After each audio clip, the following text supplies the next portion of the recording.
तो स्वस्थता प्रसन्नता से जुड़ी हुई है। नहीं, आप चाहे रबड़ी पाओ, आपको टेंशन में रख दिया जाए तो आप स्वस्थ नहीं रहेंगे।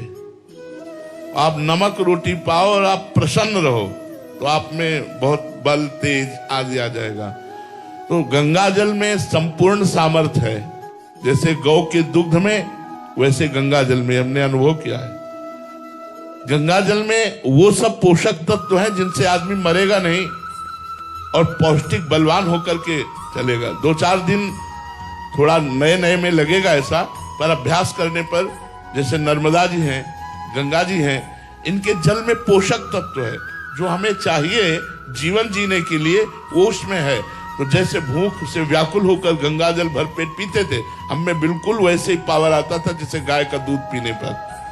हमें कभी निर्बलता का, आज भी निर्बलता का अनुभव नहीं। यद्यपि हमारी सामर्थ्य नहीं कि मैं खड़ा होकर चल पाऊं, लेकिन हमारे अंदर उत्साह इतना है कि मतलब स्वस्थ पुरुष को भी हम कुछ नहीं सोचते। ऐसा स्वस्थता है अंदर, प्रसन्नता है, वो भगवान की शरण के कारण।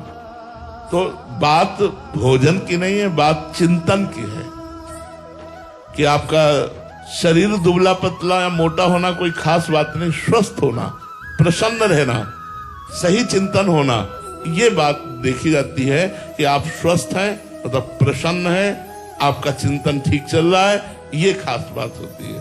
तो भगवान की कृपा से भूखे रहने पर भी चिंतन नहीं बिगड़ता था। अगर अन्न का चिंतन हो तो फिर बिगड़ जाए। चिंतन भगवान का रहता था और गंगा मैया का दुग्ध पान करके पुष्ट रहते थे। बहुत प्यार गंगा मैया ने दिया है, बहुत प्यार। गंगा मैया का हम कभी विस्मरण नहीं कर सकते। जब गंगा जी की याद आती तो बस जैसे माँ, ऐसे हमारी गंगा जी थी। गंगा जी ने हमें पोषण, ज्ञान, वैराग्य, भक्ति सब मार्ग से पुष्ट किया गंगा मैया ने। धन्य है जो गंगा जी का सेवन करते हैं, वो धन्य है और एक दिन धन्यता का अनुभव करेंगे। गंगा जी कोई साधारण नहीं, ब्रह्म द्रव है, साक्षात भगवत स्वरूप है, श्री कृष्ण स्वरूप है। भगवान शंकर ने अपने मस्तक पर इसीलिए धारण किया। गंगा जी अपार महिमा युक्त है। तो गंगा जल पीने मात्र से ऐसा बल। अब तो लगभग 28 वर्ष 29 वर्ष हो गए होंगे गंगा जी की धारा नहीं देखी, क्योंकि वृंदावन खंडवास और वैसी दिनचर्या है। पर मन कभी कभी व्याकुल होता है वो गंगा के किनारे।